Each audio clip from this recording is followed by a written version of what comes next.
हम जो मुख्यमंत्री लाडकी बहन योजना अब सब लोग कर रहे हो ना, बहुत अच्छी योजना। वो अटल सेतु टूट गया, उसको क्रैक आ गया, बरोबर।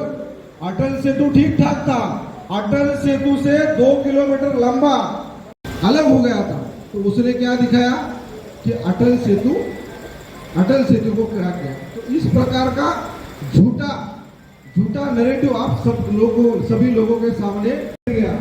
इस प्रकार का नैरेटिव आपके सामने और भी आएगा, तो आपको काउंटर करने की ताकत पंकज जी, गोवर्धन जी, भारतीय जनता पार्टी के धारावी के कार्यकर्ता में होनी चाहिए था, तो आपसे मैंने रखा।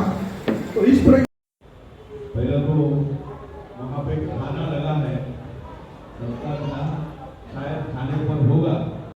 इतनी बड़ी संख्या में हमारे धारावी विधानसभा के इस विस्तारित कार्यकारिणी में उपस्थित बहनों और भाइयों, मुझे पता है आपने भाषण बहुत सुने, लेकिन जब ये अभी ठहराव रखने जा रहे थे,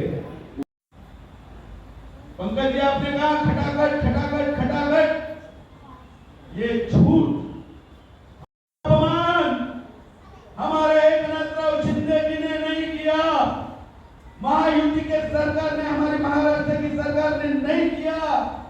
आप जिनके चरणों में जाकर बैठे राहुल गांधी और सोनिया गांधी, दाएं तरफ खाना का आयोजन किया है, तो पहले महिलाओं जाके वो खाने का प्रबंध करे, बाकी पुरुष वगैरह बाद में करेंगे। और युवा मोर्चा, महिला मोर्चा उनको सहकार्य करे। तो राष्ट्रगीत के लिए हम सब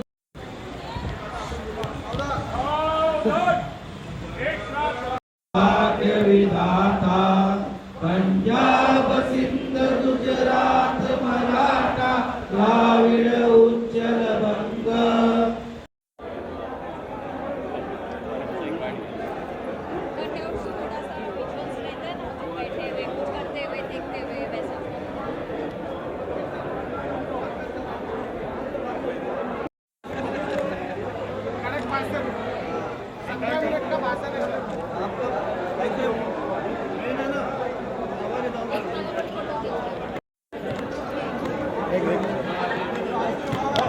भाई पनीर लगाना है, पनीर कितनी दाल से पनीर आऊंगा लगाना।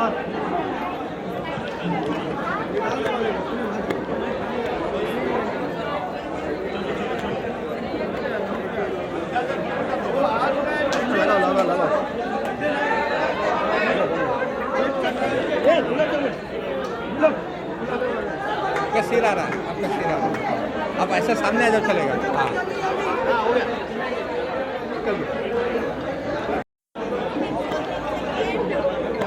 चलो फटाफट,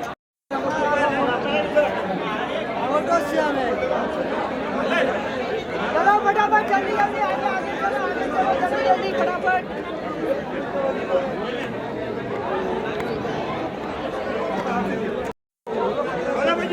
चलो चलो जल्दी जल्दी जल्दी जल्दी।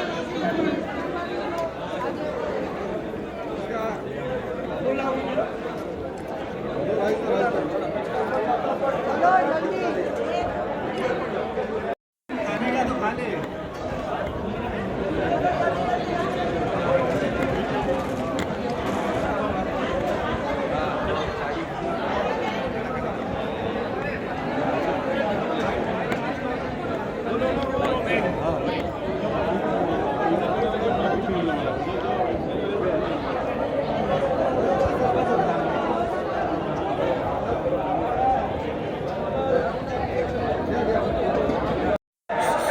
विस्तारित कार्यकारिणी, राष्ट्रीय कार्यकारिणी होने के बाद महाराष्ट्र की कार्यकारिणी हुई, जिला की कार्यकारिणी हुई, और जिला में 6 विधानसभाओं में 3 विधानसभा में अब तक कार्यकारिणी, विस्तारित कार्यकारिणी हुई। आज धारावी की हुई, उसमें केंद्र में नरेंद्र मोदी जी की तीसरी बार सरकार हुई, उसका अभिनंदन का ठहराव हुआ। फिर महाराष्ट्र की महायुति के अभिनंदन का ठहराव हुआ, और धारावी में विशेष रूप से हमारे पूरे टीम ने धारावी के बारे में कुछ ठहराव यहाँ पे रखे हैं, और बहुत ही अच्छी तरह से और भारी संख्या में आज ये कार्यकारिणी हुई है। इसमें काफ़ी आने वाले समय में हमारे कार्यकर्ताओं ने किस तरह से आने वाले चुनाव में कैसे काम करना है, और जो फेक नैरेटिव कांग्रेस और जो इनकी इंडिया आघाड़ी कर रही है, जाति पाति की ओछी राजनीति कर रही है, तो उसके खिलाफ में घर घर जाकर, लोगों तक जाकर हमारे जो अल्पसंख्यक भाई हैं या हमारे अनुसूचित जाति जमाती के लोग हैं, उनके साथ संपर्क करके जो फेक नैरेटिव रहा है उसको उजागर करना, और कैसे उन्होंने झूठ बोलकर जो खटाखट वाला जो झूठ है वो तो पूरे देश ने देखा है। और कांग्रेस की ये बात रही है कि झूठ बोलो, अपनी रोटी सीखो, बाद में प्रिंटिंग मिस्टेक भी होता है और बाद में चुनाव होने के बाद सब कुछ भूल जाते हैं। नारा दिया धारावी में कमल खिलेगा, जी बिल्कुल खिलेगा।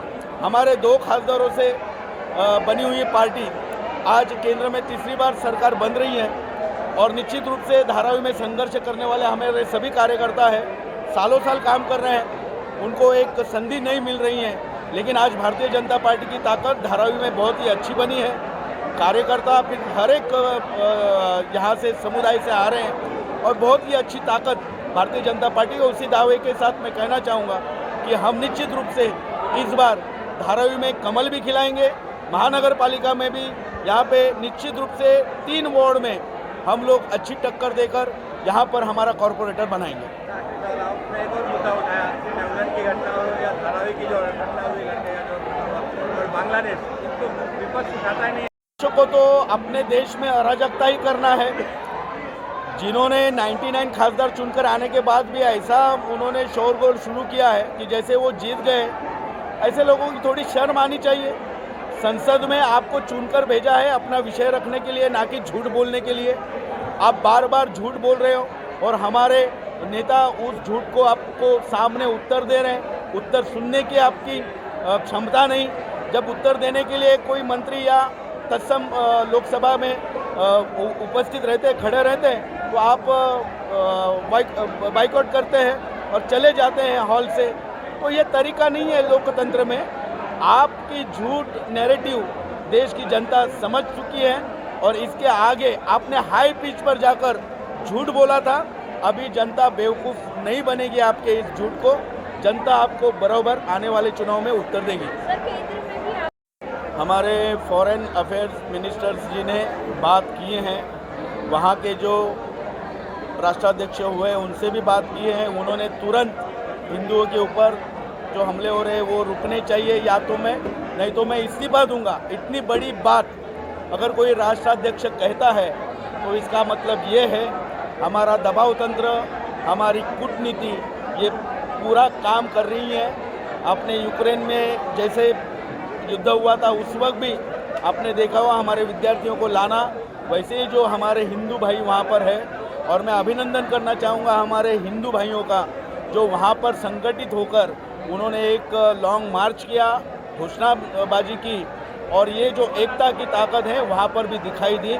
आने वाले समय में हमारे फॉरेन मिनिस्टर्स और हमारी सरकार निश्चित रूप पर इस विषय को गंभीरता से तो ले रही हैं, लेकिन वहाँ के हमारे हिंदू लोग कैसे सुरक्षित रहें इसकी भी चिंता करेंगे।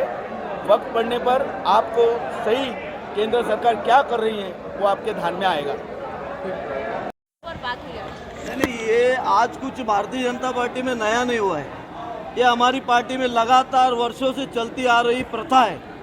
फिर हमारी राष्ट्रीय कार्यकारिणी होती है, फिर अनेक प्रदेशों की कार्यकारिणी होती है, फिर प्रदेशों के होने के बाद मुंबई शहर की हुई, फिर जिला की हुई, और उसी कड़ी में आज अपने धारावी विधानसभा की एक विस्तारित कार्यकारिणी बुलाई, जिसमें हम सभी धारावी के जितने हमारे कार्यकर्ता हैं, फिर वो बूथ प्रमुख से लेकर शक्ति केंद्र प्रमुख से लेकर वार्ड के सभी सक्रिय कार्यकर्ता को यहाँ पर बुलाया था, और उनको ऊर्जा देने का काम आज इस कार्यकारिणी में भारतीय जनता पार्टी के जो नेता आए थे, उन्होंने एक धारावी के कार्यकर्ताओं को एक नई ऊर्जा, यहाँ से एक नई ऊर्जा लेकर जाकर जो आने वाला विधानसभा का चुनाव है, जैसे लोकसभा चुनाव में अनेक फेक नैरेटिव करके कांग्रेस, राष्ट्रवादी कांग्रेस, शरद पवार और उद्धव ठाकरे जी की शिवसेना, जो महाराष्ट्र में पहले हम 42 पे थे और वो 4-5 पे थे, मगर ये फेक नैरेटिव की वजह से हम 17 पे आए और 31 पे आए। मगर आप देख लीजिए, वो 31 पे आने के बाद आज महाराष्ट्र में जातिवादी दंगल भड़काने का काम जो आदरणीय मोदी जी के नेतृत्व में देश में रुका था और आदरणीय देवेंद्र जी के नेतृत्व में महाराष्ट्र में रुका था, मगर कहीं न कहीं इनके 31 खासदार आने के बाद ये महाराष्ट्र में जातिवादी दंगा भड़काने का पाप फिर उरण में हुआ, धारावी में हुआ, मुंबई के अनेक परिसरों में इनका प्रयास चल रहा है। देखो, इनकी राजनीतिक दुकान जाति पाति के आधार पर चलती है और सदियों से चलती आ रही थी, मगर कहीं न कहीं महाराष्ट्र में देवेंद्र जी ने उस पर रोक लगाई और देश के महाविकास पुरुष आदरणीय नरेंद्र मोदी जी ने रोक लगाई। कहीं न कहीं ये फेक नैरेटिव से जो 31 खासदार चुनकर महाराष्ट्र से दिल्ली गए, मगर महाराष्ट्र की जनता दुखी है। जैसे हमारे जिला की जनता दुखी है कि उनके बीच का एक सामान्य खासदार जो जनता से मिलता था, कार्यकर्ताओं से मिलता था, उनके दुख दर्द में शामिल होता था, कम से कम उनके फ़ोन से फ़ोन लगाकर अधिकारी को डांटता था, ऐसे खासदार का पराजय इस जिला में हुआ। उसका दुख पूरे जिला को है, क्योंकि जो खासदार चुन कर गया वो ना लोगों से मिलता है न कार्यकर्ताओं से मिलता है। हमारे कार्यकर्ता तो छोड़ दो, वो उबाटा के जो कार्यकर्ता है बेचारे, जो शाखा प्रमुख है, उप विभाग प्रमुख है, विभाग प्रमुख है, उनसे भी मिलने का काम वो नहीं कर रहा है। तो इस पूरे जिला में और मुंबई शहर में जो 4 खासदार हमारी पार्टी के नहीं आए, महायुति के नहीं आए, हमारे विरोधियों के आए, वो मुंबई शहर के चारों खासदार के जो क्षेत्र है वहाँ की जनता दुखी है और उसका बहुत अच्छा परिणाम महायुति के पक्ष में मुंबई शहर में जब विधानसभा के चुनाव लगेंगे तो 36 में से कम 30 विधायक चुनकर महाराष्ट्र की विधानसभा में भारतीय जनता पार्टी, एकनाथ शिंदे जी की पार्टी और अजीत दादा की पार्टी के चुनकर महाराष्ट्र की विधानसभा में जाने वाले हैं। देखिए, जब पार्टी हमारी 80 में बनी, जब पूरे देश में तो अंधेरा ही था, हमारे 2 ही खासदार चुनकर दिल्ली गए, कोई राज्य में हमारी सरकार नहीं, मगर वैसी पार्टी यानी हमारा सिद्धांत जो अभी हमारे नेता राजेश शिरोडकर जी ने कहा कि हम लोग देश को आगे रखते हैं, बाद में पार्टी को रखते हैं और तीसरे पे हम व्यक्तिगत रखते हैं। मगर हमारे विरोधियों को आप अगर देखोगे तो पहले मेरा क्या, उसके बाद मेरी पार्टी का क्या, और देश तो एक खड्डे में डालना चाहते हैं। इसलिए ये अंधेरा छटेगा जो अटल जी की कविता है वो कहीं न कहीं साकार महाराष्ट्र में हुई है, पूरे देश में हुई है। और जो अभी लोकसभा चुनाव में थोड़ा सा मार्जिन से हम हारे, देखिए मुंबई शहर में भी मुंबई शहर की जनता ने 26 लाख वोट हमको दिए और इन महाविकास आघाड़ी और पाखंडी लोगों को 24 लाख वोट दिए, यानी 2 लाख वोट कहीं न कहीं मुंबई शहर में भारतीय जनता पार्टी, एकनाथ शिंदे जी की पार्टी और अजीत दादा के नेतृत्व में राष्ट्रवादी कांग्रेस पार्टी को मुंबई शहर में कम से कम मुंबई शहर के लोगों ने इनके मुकाबले 2 लाख वोट हमको ज़्यादा दिए। इसका असर यह है कि आने वाला विधानसभा का चुनाव जब कभी लगेगा मुंबई शहर का वातावरण महायुतिमय होगा। और मैं आपको दावे के साथ आज इस कार्यकारिणी के सक्षम होने के उपलक्ष्य में ये कह दूं कि जिस तरीके से पूरे देश में कहीं न कहीं अंधेरा था मगर कमल खिला, वैसे ही आने वाले दिनों में जब कभी मुंबई महानगर पालिका के चुनाव लगेंगे तो धारावी में भी अंधेरा छटेगा और एक कमल खिलेगा। और भारतीय जनता पार्टी का नगर सेवक आने के बाद ये धारावी का विकास का काम जो रोकने का पाप वर्षा गायकवाड़ और गायकवाड़ फैमिली ने किया है, उसके पाप का खात्मा होगा और भारतीय जनता पार्टी का कार्यकर्ता ये धारावी के विकास पर काम करेगा। भारतीय जनता पार्टी की ओर से एक संगठन का जो हेतु रहता है, धारावी की विस्तारित कार्यकारिणी की आज यहाँ पर मीटिंग थी राष्ट्रीय महाराष्ट्र लेवल के, और ख़ास करके आज हमने धारावी के लोगों के बारे में DRP धारावी रीडेवलपमेंट प्रोजेक्ट और धारावी में ड्रग्स के जो अड्डे अभी हो गए हैं, जहाँ पर ड्रग्स MD बेचा भी जाता है, वहाँ पर अड्डे पे लोग पीने की आदत डालते हैं, ऐसे अड्डों के खिलाफ भारतीय जनता पार्टी लड़के आई है, मगर अभी बहुत ज़्यादा हो गया। ये दोनों का बंदोबस्त होना चाहिए और धारावी में DRP होनी चाहिए, प्रत्येक को घर मिलना चाहिए। कुंभरवाड़ा कोलीवाला के लोगों को जो 100 के अधिक साल से रहते हैं उनको न्याय मिलना चाहिए, उसको हक मिलना चाहिए। ये बात को लेकर हमने आज 2 ठहराव पास किए। हमें सभी को अपील है कि सभी धारावीकर को न्याय मिलने के लिए भारतीय जनता पार्टी के साथ में खड़े रहे, हम उनको न्याय दिलाए के रहेंगे। धन्यवाद। मेरा नाम दिलीप खंदार है, मैं मंडल महामंत्री पिछले 4 साल से इस पद से काम कर रहा हूँ। पार्टी में 13-14 साल हो गया आज काम कर रहा हूँ। इस कार्यकारिणी जिस तरह से आज हुई है, ये सामने वाले को हमारा संदेश है जो विरोधी पार्टी है कि आप सुन लो कि आगे क्या होने वाला है। धारावी में जो कमल खिलने वाला है इसकी तैयारी हो चुकी है। आप कितना भी आग बबल कर लो, कितना भी विरोध कर लो, कितने भी नेरेटिव आप फैलाओ, इससे कुछ होने वाला नहीं, क्योंकि धारावी का सभी हिंदू भाई आज जागरूक हो चुका है। इस कार्य करने से उनको आज अच्छा मैसेज गया है, धारावी में कमल खिल के रहेगा। और कार्यकर्ता आज जिस जोश से काम कर रहे हैं, चाहे जो हमारा बूथ प्रमुख हो या शक्ति केंद्र प्रमुख हो, वो पूरी तरह से और अपने वोट में जाके, अपने घर में जाके काम कर रहे हैं, अपने गली में जाके काम कर रहे हैं, अपने मोहल्ले में जाके एक अच्छा सा वातावरण आज पार्टी का रेडी हो चुका है।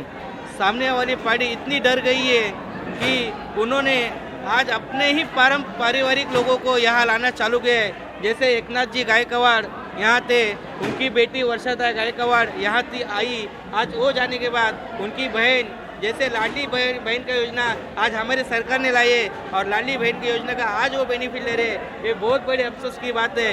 लेकिन जनता अभी धारावी की मूर्ख नहीं है, वो अभी भी वो धारावी की जनता को मूर्ख समझ रहे कि मेरी बहन आएगी और ये चुनाव जीत जाएगी। ऐसा कुछ होने वाला नहीं।